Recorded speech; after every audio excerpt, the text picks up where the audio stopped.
Good morning, homeschoolers. This is Kirk Smith with ICHE. If you follow our videos very long, you will very seldom hear me say, do step 1, step 2, step 3.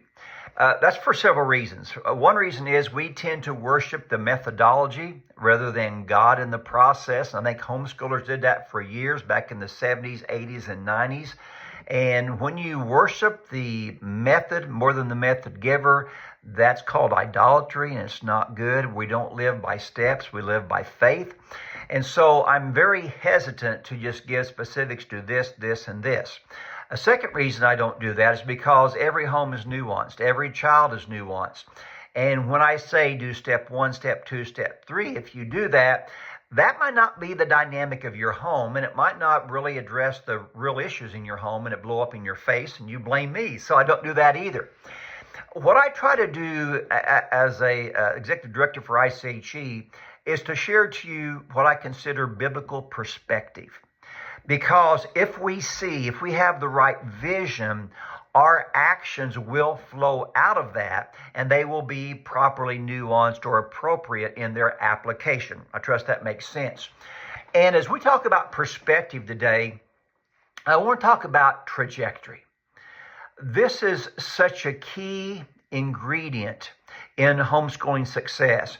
What trajectory are your children on? Now, several years ago, and it's been many years ago, my children had a friend, and highly spoken of, homeschooler.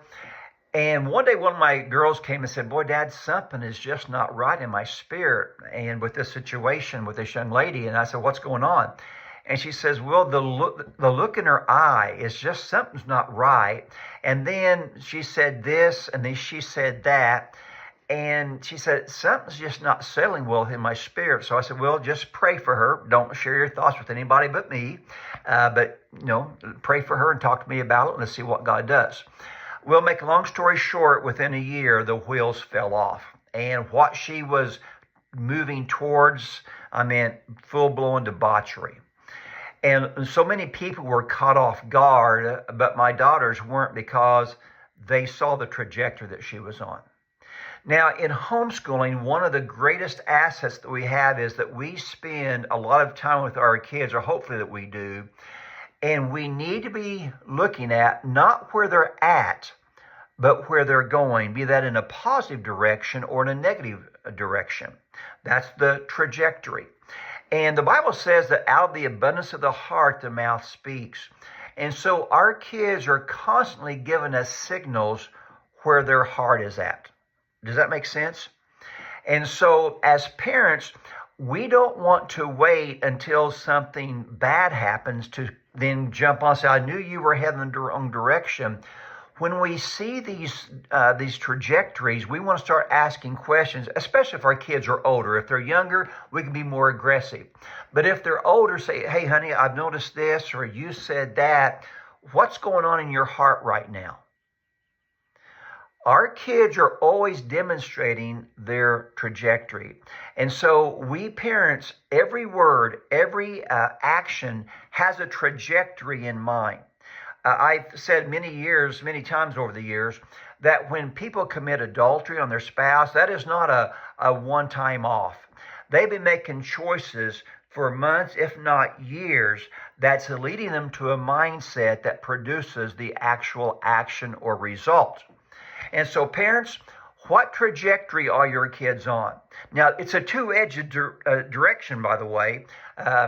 Your child can be looking good right now, but the trajectory in the long term is negative, like the young lady that I just used as an example. We don't want to be naive. We want to be paying attention. Who are their friends? What are their friends like? Not just their physical friends, but their digital friends as well, social media. So we need to be asking questions and staying involved in the process. So that's the negative, and that usually gets all of the press, and rightfully so. However, the same can be true in a positive way. One thing about public school, it does not register, or very seldom does it reward trajectory. It only rewards right where that child is at for this moment. You know, in homeschooling, let's just take a subject. Let's take English. Our child may not be doing well reading, but when we know they're trying, when they're engaging, when they say something not in class about what they read, that's telling you they're trying. They're actually on a positive trajectory. If this is the baseline, they're doing this. They're going up off the baseline. That's positive. But in a system setting, they'll still get punished because they're not there yet. But in homeschooling, when it's not a system, it's a relationship, we can start to encourage our kids. Honey, I see what you're doing here. You're doing a good job. You're on a good trajectory here. Does that make sense?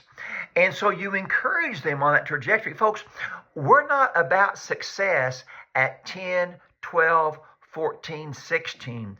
We're about success at 38, 48, and 58.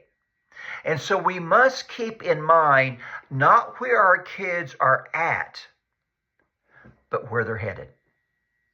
If they're headed on a negative trajectory, we need to intercede with prayer, with being assertive, say what's going on. But also if they're on a positive trajectory that we yet don't see the results, we want to encourage them along the way. So folks, I encourage you today, think about the word trajectory. As this new school year is getting ready to start, what trajectory are your children on? And encourage them or instruct them, warn them if they're not. Don't wait until the bomb drops before we react. We need to be responding along the way. And we can do that because we homeschool, we spend time with our kids, and Lord willing, we can kind of know their heart as well. So once again, I hope this will be a challenge to you as you start the new year. And I hope especially if it's an encouragement, if your child's not where you want them to be yet, but you see them making the effort, reward that effort because they'll get there at some point in the future. Have a great day, folks. Have a great school year. And this is Kirk Smith with ICHE.